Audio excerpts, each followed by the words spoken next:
De nos jours, Internet est très important dans notre vie. On l'utilise dans plusieurs sphères, que ce soit à l'école, au travail, avec notre famille, c'est très important. Mais qu'est-ce qui est encore plus utilisé, c'est les réseaux sociaux. Et c'est important de bien les utiliser en s'amusant tout en étant sécuritaire.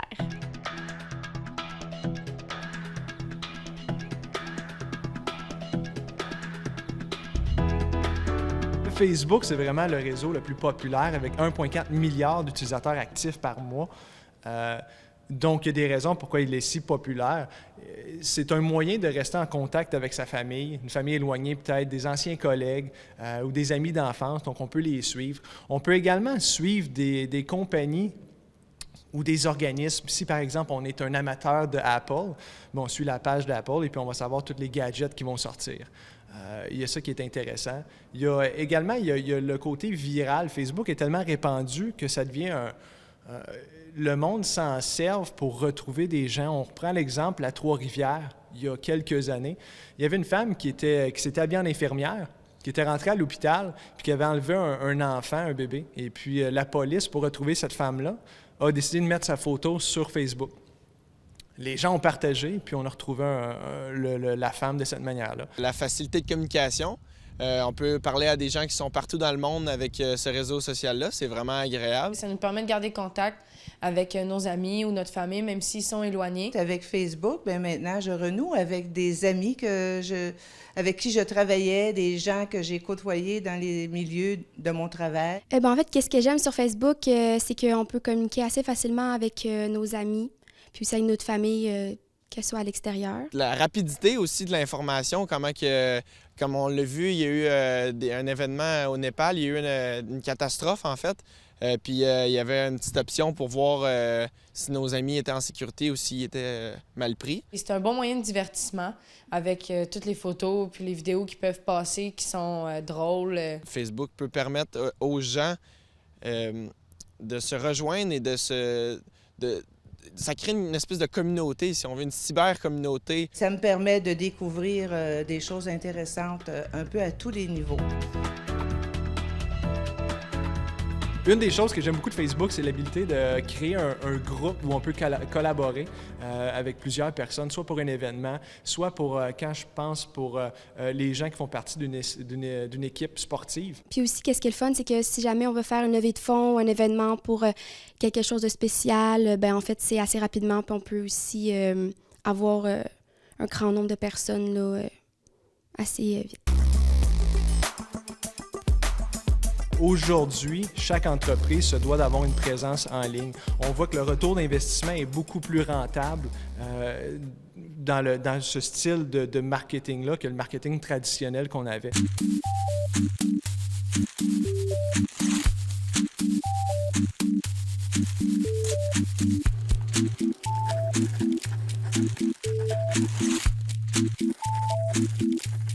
Côté désavantages, quels sont-ils? C'est sûr qu'il y a des petits désavantages d'utiliser Facebook. Par exemple, il ne faut pas croire tout ce qu'on voit sur Facebook. N'importe qui peut se créer un blog aujourd'hui, publier des articles. Donc, quand on voit un article, avant de tirer des conclusions, on s'assure que la source est bonne. Ça vient du Journal de Montréal, de la presse ou même de Wikipédia, mais c'est un petit gage un gage de vérité, là, si je dirais. Dans les désavantages également, tu as l'intimidation, qu'il faut faire attention avec ça, qu'il n'y avait pas il y a une dizaine d'années. Donc, encore une fois, Facebook est tellement viral, tellement populaire que si on met une petite attaque ou une flèche à un autre étudiant, mais ça peut faire boule de neige rapidement. Donc, il faut faire attention à ça. Puis, il peut également avoir des recours. Ça peut avoir des conséquences quand même assez graves parce que les réseaux sociaux sont quand même très efficaces. Alors, la victime peut recevoir plusieurs des textos, en tout cas de messages, peu importe, là, pour la hanter, si on veut, là, pendant toute la journée. Il y en a qui reçoivent jusqu'à 100-150 messages par jour. C'est vraiment du harcèlement. C'est un moyen de plus pour l'intimidation. Ça permet aux gens de faire de l'intimidation sans même être face à face à des personnes. La plupart du temps, c'est ce qu'on appelle du bitchage, une forme d'intimidation envers les personnes, salir la réputation d'une personne, faire des menaces de toutes sortes.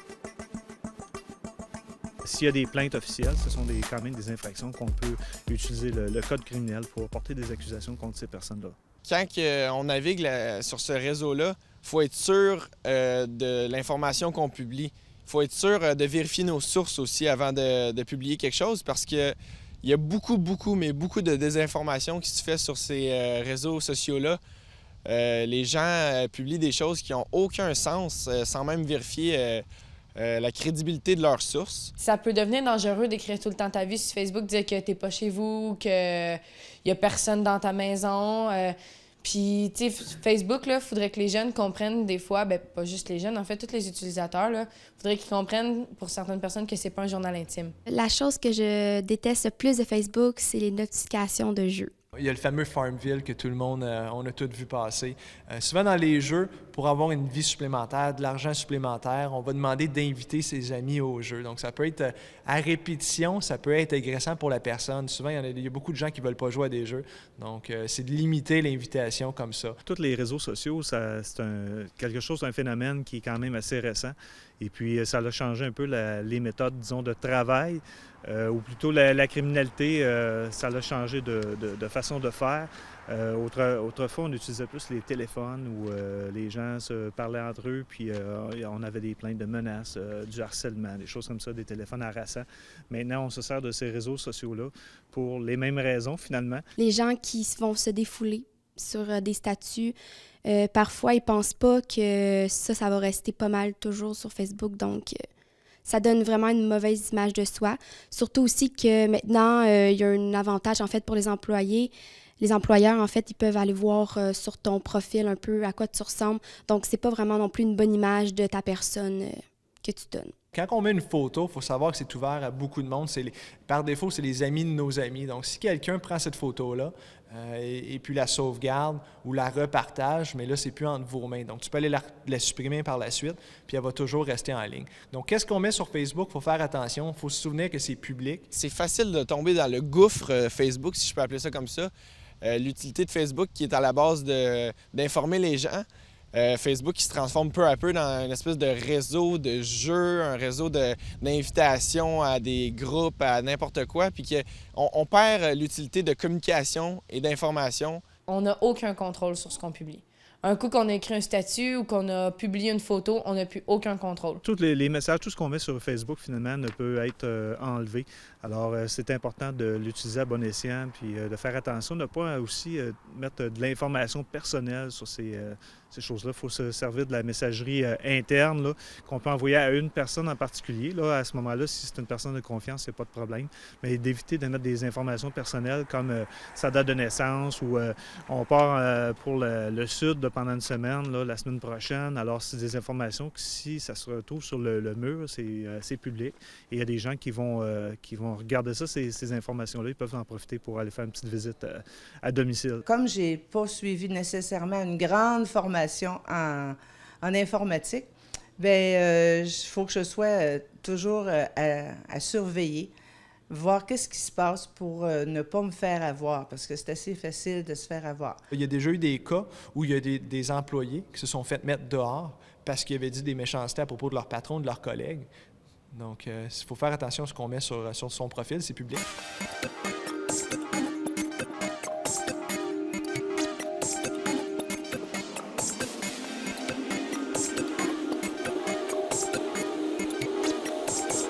Souvent, on va faire des concours où c'est une compagnie bidon, on ne connaît pas le nom de la compagnie, ils vont faire tirer 5000 iPads dans le prochain mois.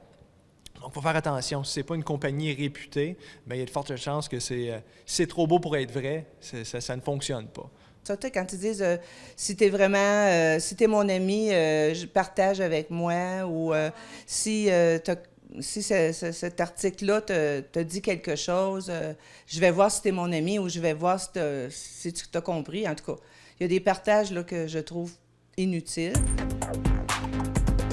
Des gens que tu connais pas puis qui te demandent d'être amis, qui sortent de n'importe où, là, je sais pas. On ne devrait pas accepter, par exemple, des personnes qu'on ne connaît pas qui veulent devenir nos amis. Si on ne les connaît pas, ça ne donne rien de faire des contacts avec ces gens-là. Alors, il faut refuser tout simplement les demandes d'amitié. Ce qui me déplaît le plus de Facebook, c'est voir à quel point les gens peuvent tomber facilement accros, si on veut, à ce réseau-là. Ils passent trajet d'autobus à regarder ça. Ils passent leur cours entier au cégep à être sur ce réseau-là, sur cette application-là. Pour une personne qui n'est pas familiarisée avec les réseaux sociaux, la technologie, là, on parle surtout des personnes peut-être plus âgées là, qui n'ont pas connu ça il y a à peine 5 ou 10 ans. Là. C'est important de bien s'informer. Parce que les risques, en fin de compte, ça pourrait être, par exemple, de se faire voler leur identité. S'ils donnent beaucoup d'informations, leur nom, leur adresse, leur date de naissance, puis ils disent « c'est ma fête en fin de semaine, j'ai 70 ans », bien, on peut facilement retrouver la date de naissance et ça peut aller jusqu'au vol d'identité. En résumé, quelles sont les choses les plus importantes à retenir sur ce qu'on a discuté? C'est sûr qu'il ne faut pas croire tout ce qu'on voit sur Facebook. On s'assure qu'il y a une source derrière tout ça. Il faut surveiller nos enfants.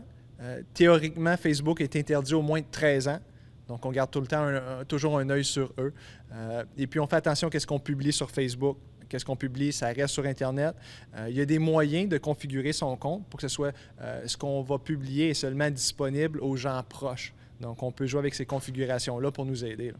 La recommandation que j'aurais, ça serait vraiment d'essayer, en fait, de se garder un côté d'une vie privée, puisque les gens autour qui ne te connaissent pas, en fait, il n'y aurait pas non plus à se faire comme une image de toi, une image fausse. Donc, de se garder un petit côté privé, là, de ne pas tout dévoiler.